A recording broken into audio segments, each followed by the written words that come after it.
The massive war chamber of the Zephyrian flagship hummed with energy as holographic displays flickered to life around the circular table. 12 of the Empire's deadliest warriors sat in their ceremonial battle armor, each one a veteran of countless planetary conquests. Their scaled skin gleamed under the blue lights, and their forearms moved with practiced precision as they accessed their personal data tablets. Commander Vextharn, his scarred face bearing the marks of 20 successful campaigns, activated the central projector with a sharp gesture. The air above the table shimmered, revealing a small blue-green planet spinning slowly in the void. "Behold our next prize," Vextharn announced, his voice carrying the authority of someone who had never tasted defeat. "The third planet of the Sol system. The inhabitants call it Earth." The assembled warriors leaned forward, studying the planet with professional interest. It looked peaceful enough with swirling white clouds and vast oceans. Nothing like the heavily fortified worlds they usually faced. "Population?" asked Sub-Commander Raxvel, her clawed fingers drumming against the table. 7 billion, Vextharn replied, divided into hundreds of separate nations. No unified defense force, no energy shields protecting their cities. Their most advanced weapons are primitive chemical explosives. Approving growls echoed around the chamber. This sounded like it would be over quickly. "However," Vextharn continued, "our intelligence division has uncovered something unusual about these humans." He gestured again, and the planet image was replaced by dozens of smaller holograms showing human figures in various poses. They have what they call myths and legends, stories they tell about impossible heroes performing impossible deeds. The first image showed a muscular human male holding massive stone pillars on his shoulders. "This is Hercules," Vextharn said with obvious amusement. According to their stories, he could lift mountains and fight mythical beasts with his bare hands. Several warriors chuckled at this absurdity. The next hologram depicted a human in shining metal armor, wielding a glowing sword. King Arthur, supposedly the greatest warrior king in their history. They claim his sword could cut through anything, and that he united an entire continent through honor and courage. Now the laughter was spreading. War Chief Zex Khan slapped the table with all 4 of his massive hands. "Honor and courage? What kind of tactical advantage is that supposed to provide?" Vextharn smiled, clearly enjoying his audience's reaction. "It gets better. Here we have Beowulf, who allegedly fought underwater monsters and dragons." The hologram showed a fierce-looking human grappling with a creature covered in scales and breathing fire. With nothing but primitive swords and shields. The war chamber erupted in genuine laughter now. These were warriors who had faced the reality of galactic warfare. They had seen planets glassed from orbit, entire species wiped out by antimatter bombs, and civilizations that could manipulate gravity itself. The idea of fighting dragons with sharp metal sticks was beyond ridiculous. They actually believed these stories shaped their civilization, Vextharn continued, wiping moisture from his eyes. They build statues of these fictional heroes. They name their children after them. They even claim these myths teach them how to live. No wonder they're still trapped on one planet, sneered Combat Master Thygorn. While we were developing interstellar travel, they were telling bedtime stories about magic swords. More holograms appeared in rapid succession. Human figures fighting impossible odds, performing feats of strength that defied physics, sacrificing themselves for abstract concepts like justice and love. Each new image brought fresh waves of laughter from the assembled warriors. "My personal favorite," Vextharn said, activating another display, "is this collection of stories they call superhero comics. Humans who can fly through space, lift entire buildings, and shoot energy beams from their eyes, all while wearing colorful costumes and making speeches about protecting the innocent." The laughter was so loud now that it echoed off the chamber walls. Some warriors were pounding the table, others were doubled over in their seats. But in the corner of the room, one figure remained motionless. Kyle Moore, the Empire's greatest champion, sat perfectly still as he studied the human legends with intense focus. His battle-scarred hands moved across his data tablet, cross-referencing stories, analyzing patterns, comparing details. While his companions laughed at human foolishness, he was seeing something else entirely. The humans in these stories didn't just fight for conquest or resources. They fought for people they had never met. They sacrificed their own safety for abstract principles. They chose the harder path when easier options were available. "Kale Moore," Vextharn called out, noticing his champion's silence. "Surely you see the humor in this. These humans think bedtime stories are military strategy." Every eye in the chamber turned toward the legendary warrior. Kilmore looked up from his tablet, his expression unreadable. Around him, the holographic heroes of humanity continued their eternal struggles against impossible odds. "Most amusing, Commander," he said quietly, his voice carrying none of the laughter that filled the room. But his eyes never left the spinning images of human myths, and something in his ancient warrior's heart began to stir with recognition. The Zephyrian war fleet dropped out of hyperspace above New Haven, a human mining colony on the edge of explored space. 50 massive battleships materialized in perfect formation, their dark hulls bristling with plasma cannons and particle beam arrays. The flagship's bridge hummed with quiet confidence as officers prepared for what they expected to be a routine planetary subjugation. "Scanning the surface, Commander," reported the tactical officer. "Population roughly 2 million, no orbital defense platforms, no military installations of significance, just mining equipment and civilian structures." Vextharn nodded with satisfaction. "Begin the standard intimidation protocol. Broadcast surrender demands, then eliminate their communication arrays. This should be over within the hour." The first wave of Zephyrian fighters screamed down through New Haven's atmosphere, their energy, weapons lighting up the dawn sky. They targeted the colony's main communication tower, expecting to see panicked civilians fleeing in terror. Instead, something unexpected happened. The humans fought back. Surface-to-air missiles erupted from hidden positions around the colony, their primitive chemical propulsion systems somehow managing to track and hit several Zephyrian craft. Emergency broadcasts flooded the airwaves as human voices coordinated defensive positions with military precision that caught the aliens completely off guard. "How are they managing organized resistance?" Vextharn demanded, watching his tactical display with growing confusion. "Our intelligence said they had no military presence here." "Sir," the communications officer called out, "we're intercepting human transmissions. They appear to be civilians organizing themselves into combat units." On the main screen, helmet camera footage from Zephyrian ground forces showed scenes that defied all expectations. Human miners had transformed their industrial equipment into weapons. Construction mechs became improvised war machines. Ordinary colonists moved with coordinated purpose, establishing defensive lines and evacuation routes with the efficiency of trained soldiers.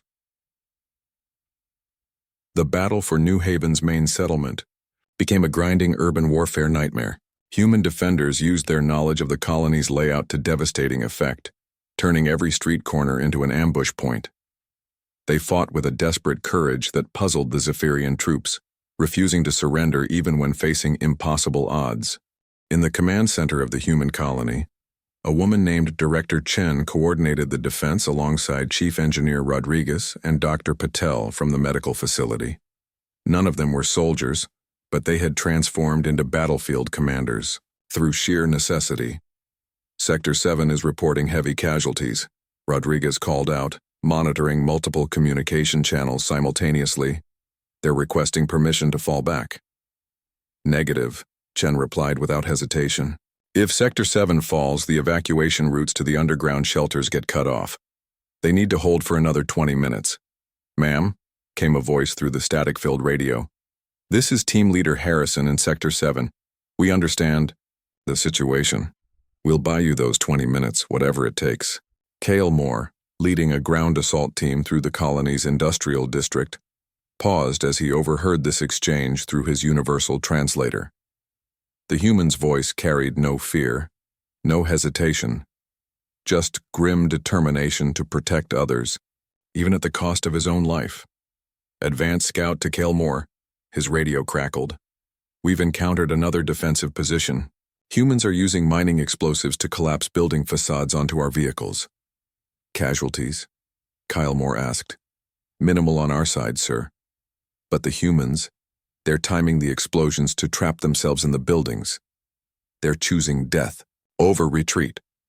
This gave Kyle Moore pause. In his experience, most species fought hardest when they had something to gain.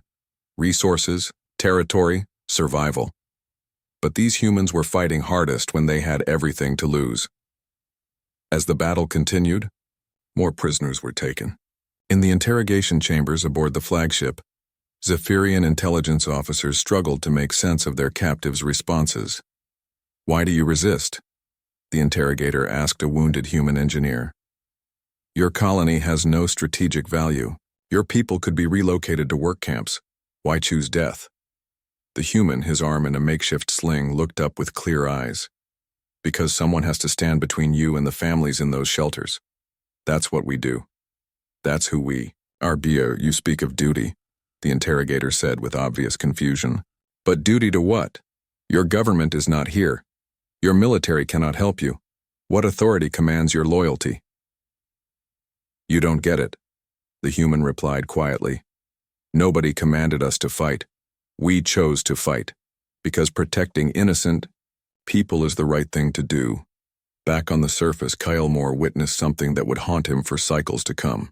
A human medical team had ventured into active combat zones to retrieve wounded civilians, completely ignoring their own safety. When his troops surrounded them, expecting surrender, the lead medic simply said, "We need 5 more minutes to get the injured children to safety. Then you can do whatever you want with us." These were not the myth-obsessed weaklings his commanders had described. These were people living out the very heroic ideals that had been mocked in the war chamber. The stories of Hercules defending the innocent, of Arthur protecting his people, of countless heroes choosing sacrifice over safety. They weren't just entertainment to these humans.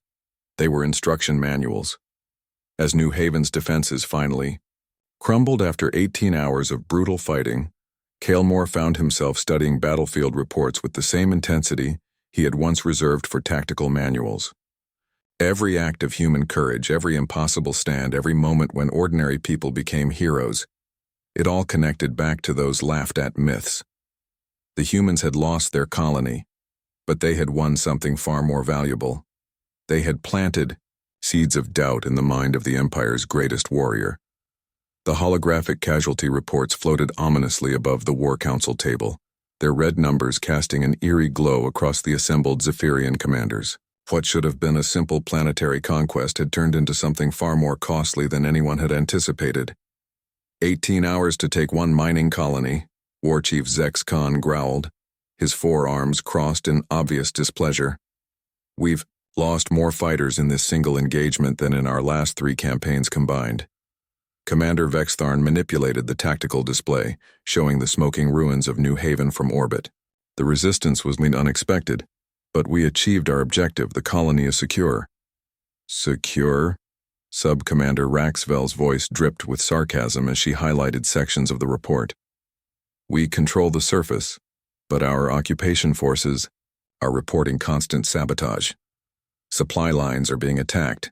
Equipment is mysteriously malfunctioning. These humans are fighting a shadow war even after their formal surrender.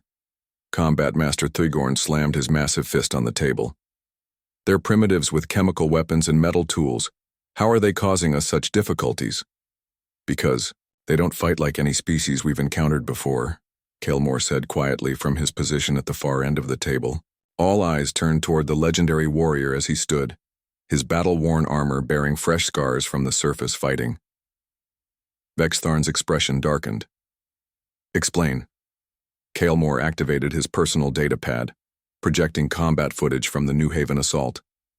The images showed human defenders making impossible stands, civilians transforming into warriors, medical teams risking everything to save strangers. Watch their behavior patterns, Kyle Moore said, highlighting specific moments in the recordings. Here, a human engineer stays behind to manually detonate explosives, knowing it means certain death. Here, a medical team ventures into active combat zones to rescue wounded children.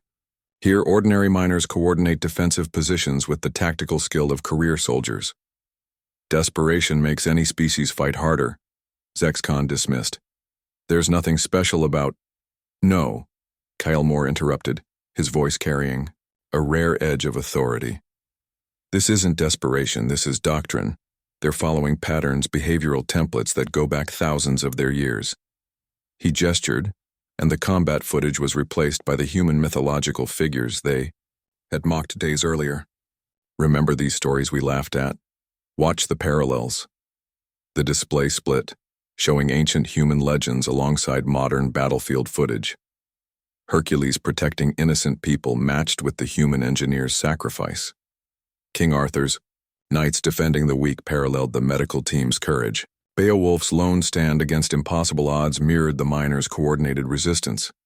You're suggesting their bedtime stories are military manuals? Raxfell asked, with barely contained amusement.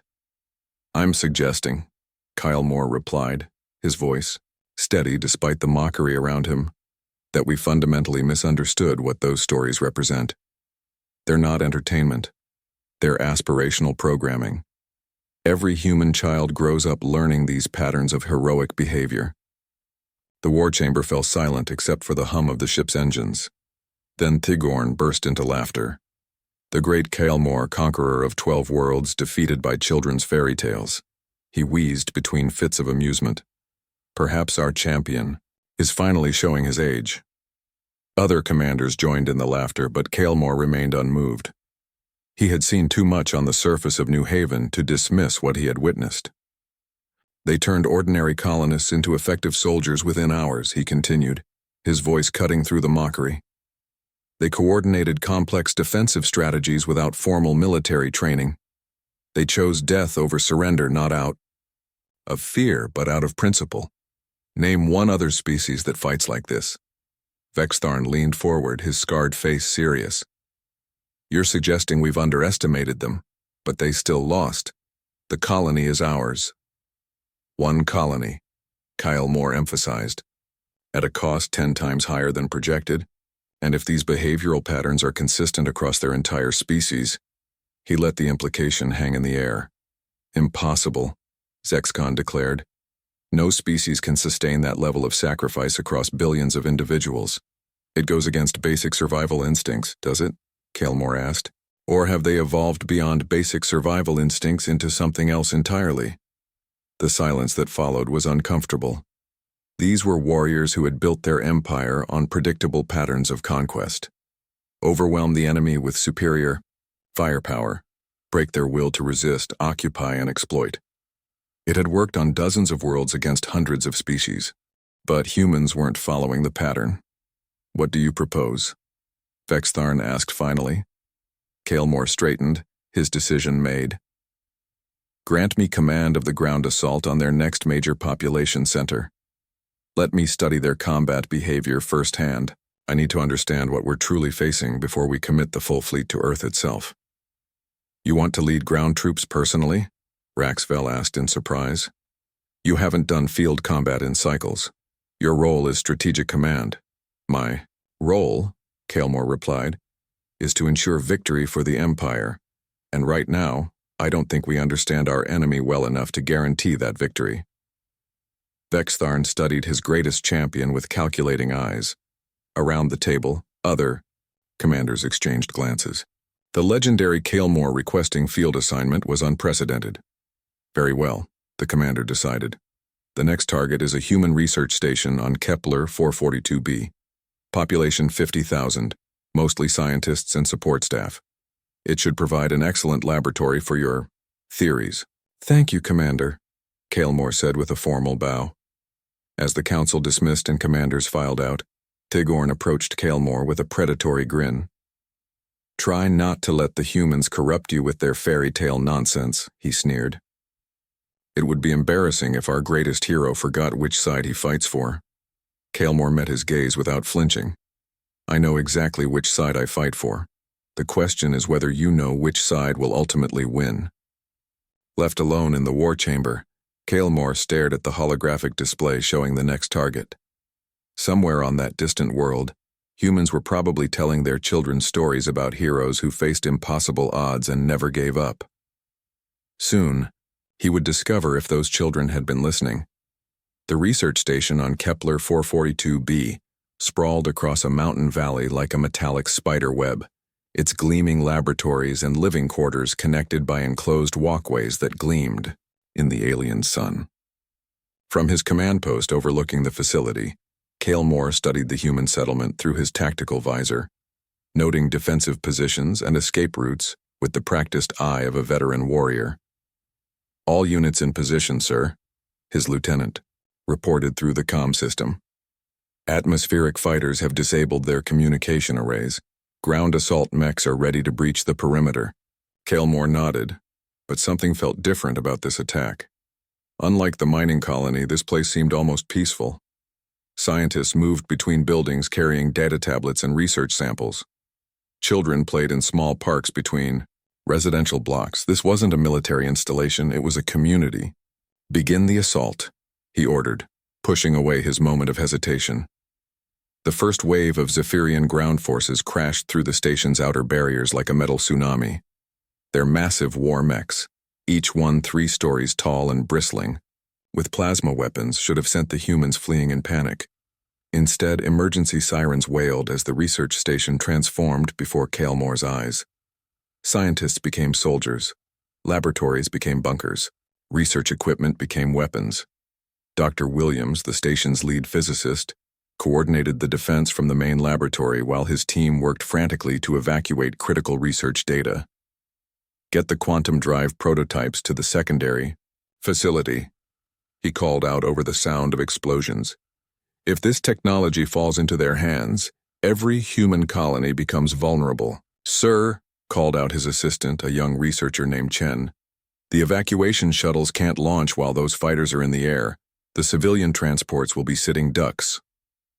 Williams looked at the tactical display showing Zephyrian aircraft patrolling the skies above the valley. Without air cover, any attempt to evacuate would end in massacre. But keeping the civilians here meant certain capture or death. "There might be a way," said Lieutenant Torres, the station's only active military officer. He was studying readings from the atmospheric processing station.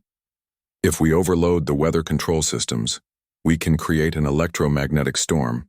It'll ground their fighters for maybe 20 minutes. That's a manual process, Dr. Williams realized. Someone would have to stay behind to operate the controls. They'd never make it out." Torres was already reaching for his equipment harness. "Then I guess someone stays behind." Kalemore watched this exchange through intercepted communications, feeling a strange sense of recognition. The human military officer wasn't being ordered to sacrifice himself. He was choosing it, just like the heroes in their ancient stories. The battle intensified as Kalemore led his personal guard through the station's central district. Human defenders had turned the research facilities into a maze of ambush points and defensive positions. They fought with equipment that should have been useless against Zephyrian armor: improvised explosives made from laboratory chemicals, electromagnetic pulse devices cobbled together from research instruments, barricades constructed from furniture and equipment. But what struck Kalemore most was how they fought. Not just for territory or resources, but for each other.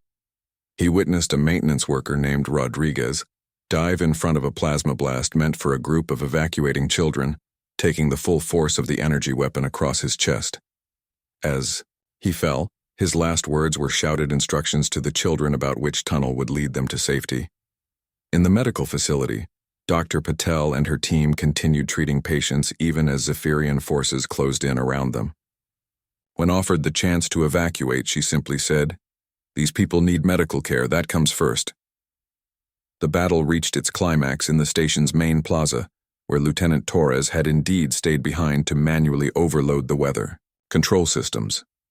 As electromagnetic storms raged overhead, grounding the Zephyrian fighters and allowing civilian shuttles to escape, Torres found himself surrounded by Kalemore's assault team. The human soldier was wounded, his improvised armor cracked and sparking, but he still stood defiantly between the aliens and the control console. "The civilians are clear," he reported over his radio to no one in particular. "Mission accomplished." Kalemore stepped forward, his weapon raised, but found himself hesitating. This human had just sacrificed his escape, his life, his everything, for people he might not have even known personally. It was Beowulf facing the dragon all over again. It was every heroic myth the Zephyrian Council had mocked, playing out in real time. Why? Kilmore asked, his universal translator carrying the question to the wounded human. Torres looked up at the towering alien warrior, blood running down his face but his eyes clear and determined. Because that's what heroes do, he said simply.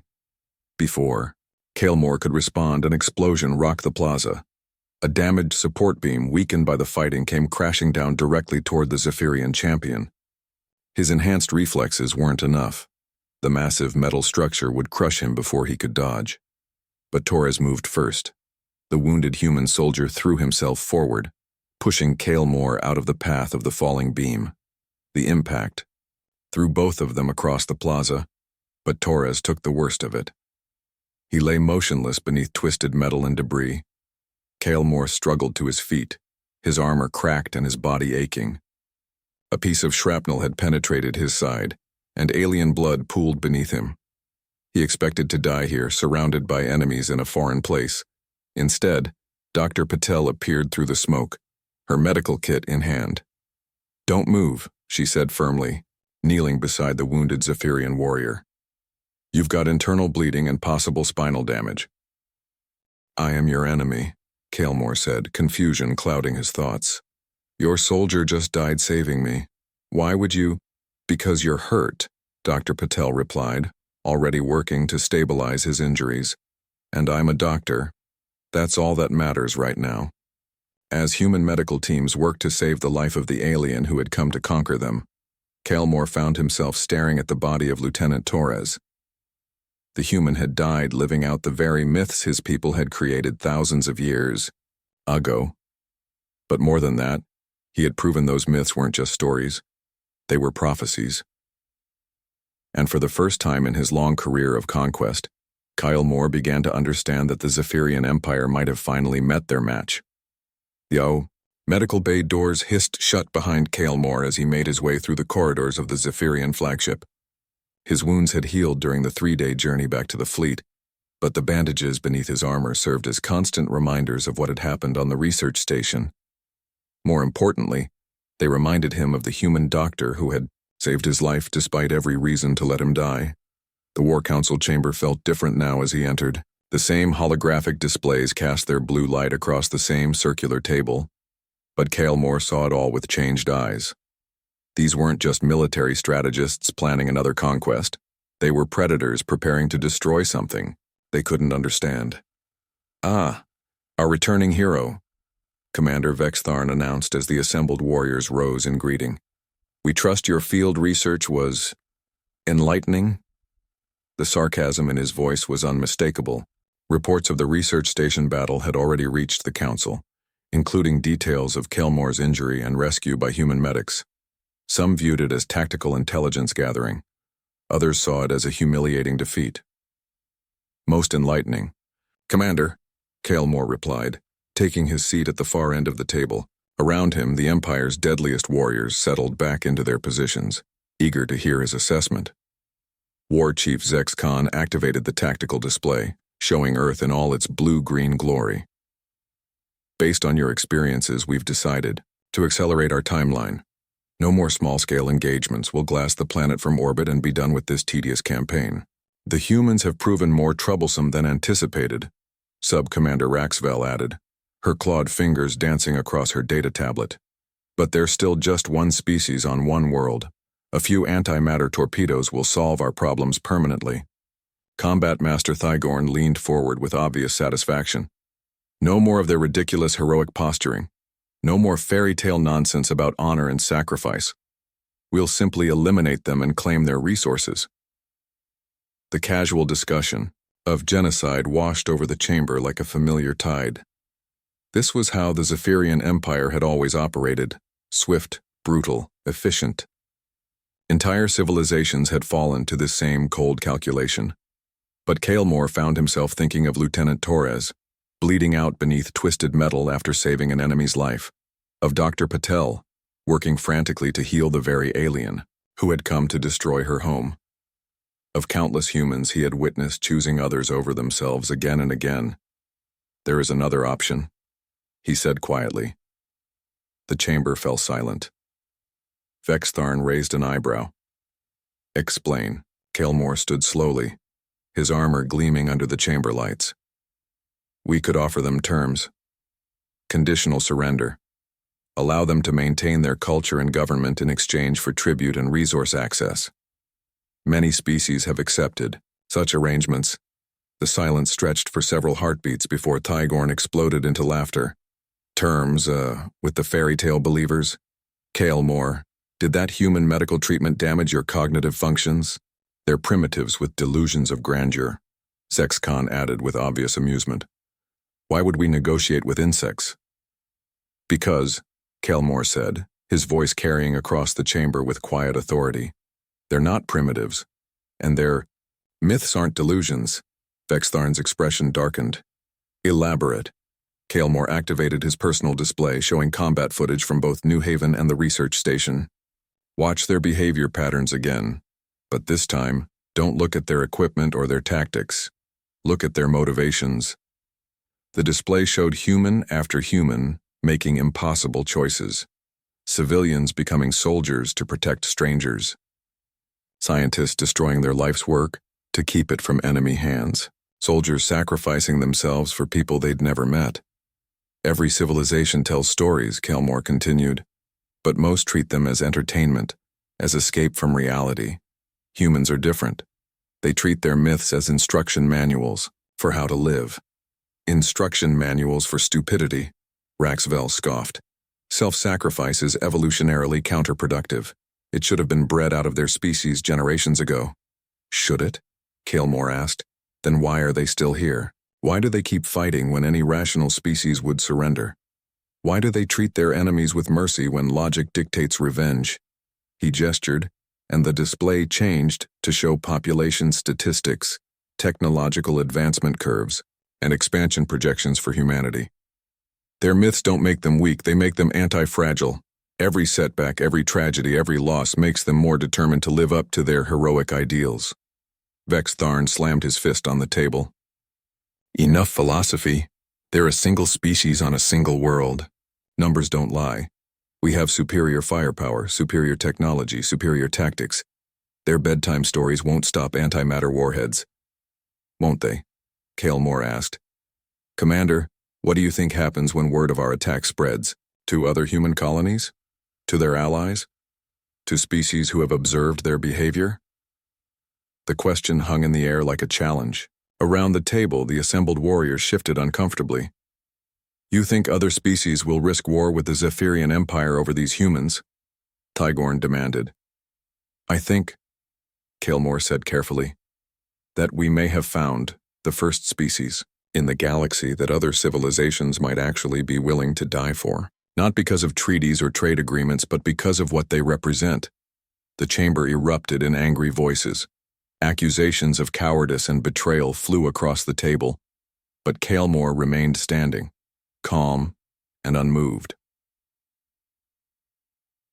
When Vextharn finally restored order, his voice was deadly quiet. Are you suggesting we abandon this campaign? That the mighty Zephyrian Empire should retreat from a single backward world? Kael'mor met his commander's gaze without flinching. I'm suggesting that some things are more important than conquest. Some ideals are worth preserving, even at cost to ourselves. The silence that followed was deafening.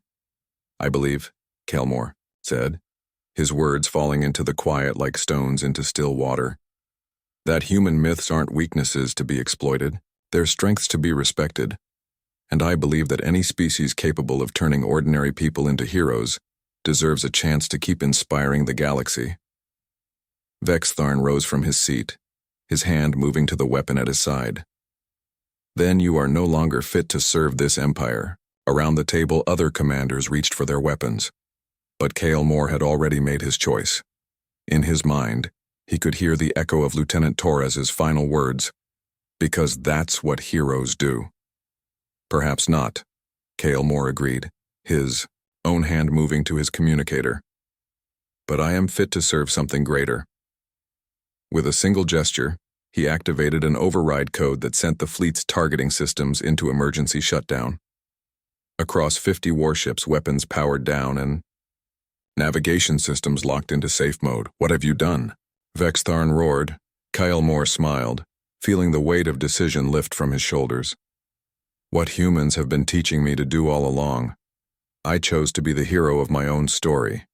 As alarms blared throughout the flagship and security forces rushed toward the council chamber, Kyle Moore stood calmly at the center of the chaos he had created.